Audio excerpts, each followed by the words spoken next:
Halo semua, apa kabar? Salam sehat untuk kalian. Kita bertemu kembali dengan materi permintaan, penawaran, pasar, dan harga. Tujuan pembelajaran kita hari ini adalah menganalisis permintaan dan penawaran, menganalisis pasar, dan menjelaskan pengertian harga. Nah, sekarang mari kita simak pengertian dari permintaan. Permintaan adalah jumlah barang atau jasa yang ingin dan mampu dibeli oleh konsumen pada berbagai tingkat harga dan pada waktu tertentu. Terdapat berbagai faktor yang mempengaruhi permintaan, di antaranya harga barang, pendapatan masyarakat, selera masyarakat, kualitas barang, harga barang lain, jumlah penduduk, dan ramalan masa depan. Harga barang. Harga suatu barang akan mempengaruhi banyaknya jumlah barang yang diminta. Jika harga barang naik, maka jumlah barang yang diminta berkurang. Dan sebaliknya, apabila harga barang turun, maka jumlah barang yang diminta bertambah banyak. Pendapatan masyarakat. Pendapatan yang diperoleh seseorang mempengaruhi permintaan barang. Jika pendapatan rata-rata setiap orang naik, maka akan mempengaruhi jumlah barang yang diminta bertambah. Sebaliknya, apabila pendapatan turun dan tidak memiliki pendapatan, maka akan sangat mempengaruhi berkurangnya jumlah barang yang diminta. Selera masyarakat. Selera sangat mempengaruhi permintaan seseorang. Apabila orang tersebut sangat menyukai suatu barang, walaupun harga barang tersebut mahal, maka pembeli tidak akan menghiraukan adanya kenaikan harga. Apabila selera masyarakat terhadap barang tersebut rendah, maka permintaan barang tersebut juga akan rendah.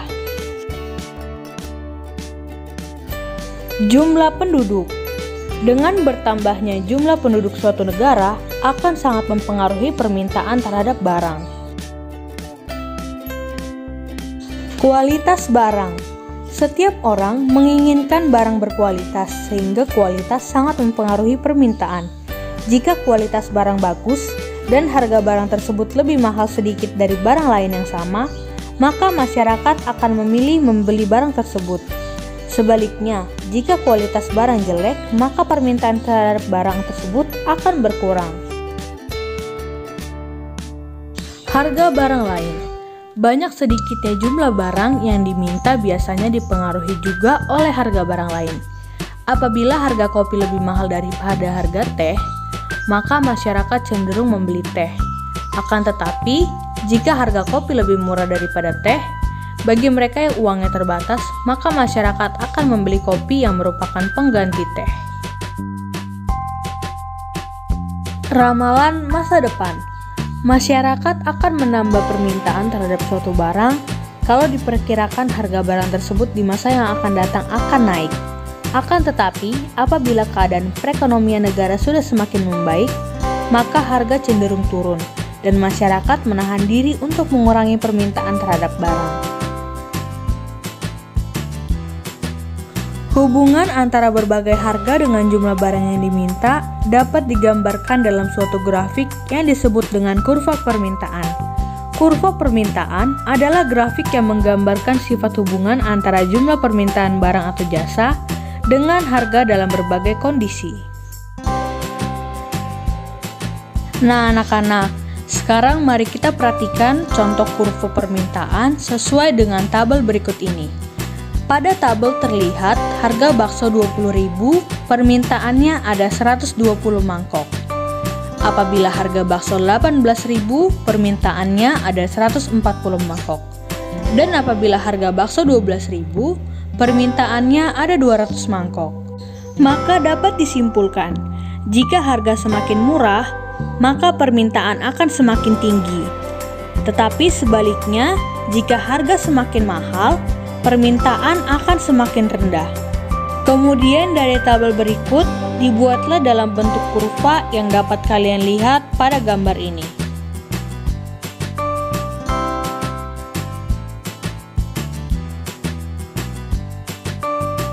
Jenis-jenis permintaan. Yang pertama, permintaan menurut daya beli konsumen yang dibagi menjadi dua, permintaan efektif dan permintaan potensial. Permintaan efektif adalah permintaan yang didukung dengan kemampuan daya beli dan terjadi transaksi. Permintaan potensial adalah permintaan yang didukung dengan kemampuan daya beli tetapi belum melakukan transaksi. Kemudian, permintaan menurut jumlah konsumen dibagi menjadi dua, permintaan individual dan permintaan pasar. Permintaan individual adalah permintaan dari masing-masing orang atau individu terhadap suatu barang. Permintaan pasar adalah hasil penjumlahan permintaan masing-masing orang atau individu. Penawaran. Penawaran dalam ilmu ekonomi adalah banyaknya barang atau jasa yang tersedia dan dapat ditawarkan oleh produsen kepada konsumen pada setiap tingkat harga selama periode waktu tertentu. Terdapat 4 faktor yang mempengaruhi penawaran. Yang pertama, biaya produksi, yang kedua, teknologi, yang ketiga, harapan akan mendapatkan laba, dan yang terakhir, faktor non-ekonomi. Biaya produksi. Tinggi rendahnya biaya produksi yang dikeluarkan akan menentukan harga barang. Teknologi. Semakin tinggi teknologi yang digunakan, kualitas dan jumlah barang hasil produksi akan bertambah dan berpengaruh pada naiknya jumlah penawaran. Harapan akan mendapatkan laba. Produsen berlomba untuk meningkatkan produksinya serta memperluas dan mengembangkan usahanya untuk memperoleh keuntungan yang besar. Faktor non-ekonomi yaitu seperti bencana alam, larangan impor, dan kebijakan pemerintah yang berpengaruh pada penawaran. Hubungan antara harga dengan penawaran dapat dilihat dari bunyi hukum penawaran.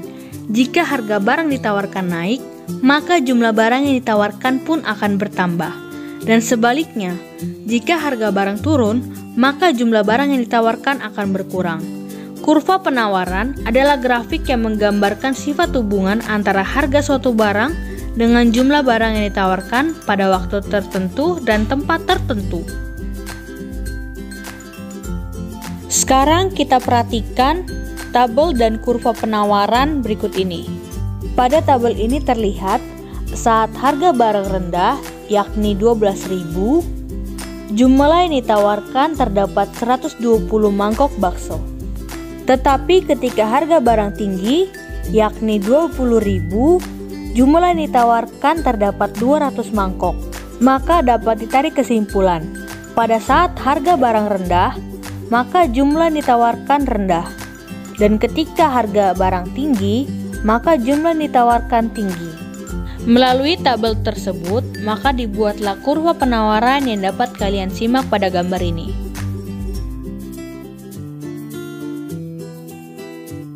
Pasar. Pasar merupakan sarana bertemunya penjual dan pembeli secara langsung maupun tidak langsung untuk melakukan jual beli. Fungsi pasar. Yang pertama, fungsi distribusi, bertujuan untuk memperlancar distribusi barang dari produsen ke konsumen. Yang kedua, fungsi pembentuk harga, yaitu pasar mewujudkan kesepakatan harga antara penjual dan pembeli.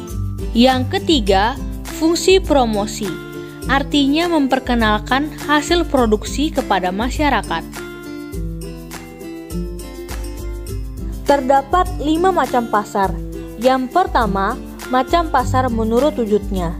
Yang kedua, macam pasar menurut jenis barang yang diperdagangkan. Yang ketiga, macam pasar menurut luas jaringan distribusi. Yang keempat, macam pasar menurut organisasi atau strukturnya. Dan yang kelima, macam pasar menurut waktu penyelenggaraan. Pasar menurut wujudnya dibagi menjadi dua, pasar konkret dan pasar abstrak. Pasar konkret adalah pasar nyata yang unsur-unsur pasarnya seperti penjual, pembeli, dan barang yang diperjualbelikan ada di situ. Pasar abstrak adalah pasar yang antara penjual, pembeli, dan barang yang diperjualbelikan tidak bertemu langsung. Akan tetapi transaksi dilaksanakan melalui alat komunikasi dan barang yang diperjualbelikan sudah diketahui betul oleh pembeli. Pasar menurut jenis barang yang diperdagangkan. Pasar barang konsumsi, yaitu pasar yang memperjualbelikan barang keperluan sehari-hari. Pasar barang produksi, yaitu pasar yang menyediakan keperluan faktor produksi. Pasar menurut luas jaringan distribusi dibagi menjadi 4. Yang pertama, pasar setempat, yaitu pasar di suatu daerah di mana pedagang dan pembelinya adalah warga setempat. Yang kedua, pasar nasional, pasar yang cakupan pembelinya dalam wilayah satu negara. Yang ketiga, pasar regional adalah pasar yang daerah pemasarannya meliputi beberapa negara yang berada di dalam suatu kawasan. Yang keempat, pasar internasional, pasar yang menyediakan komoditas barang dagangan untuk rakyat seluruh dunia. Pasar menurut waktu penyelenggaraan, pasar harian dan pasar mingguan. Pasar harian adalah pasar yang melakukan kegiatan setiap hari dan menjual barang-barang kebutuhan pokok sehari-hari. Yang kedua, pasar mingguan, yaitu pasar yang dilaksanakan dalam seminggu sekali. Pasar bulanan dan pasar tahunan. Pasar bulanan adalah pasar yang kegiatannya sebulan sekali dan dapat ditemukan di daerah industri atau kantor pos.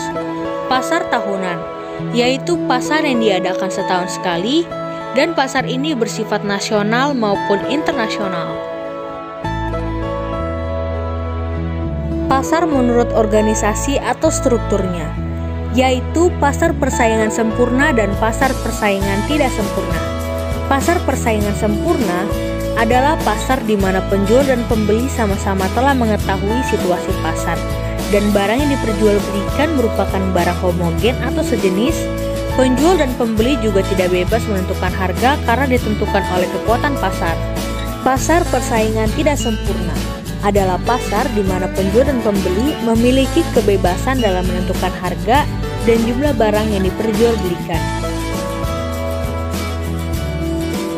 Harga. Harga adalah nilai tukar suatu barang yang dinyatakan dengan uang.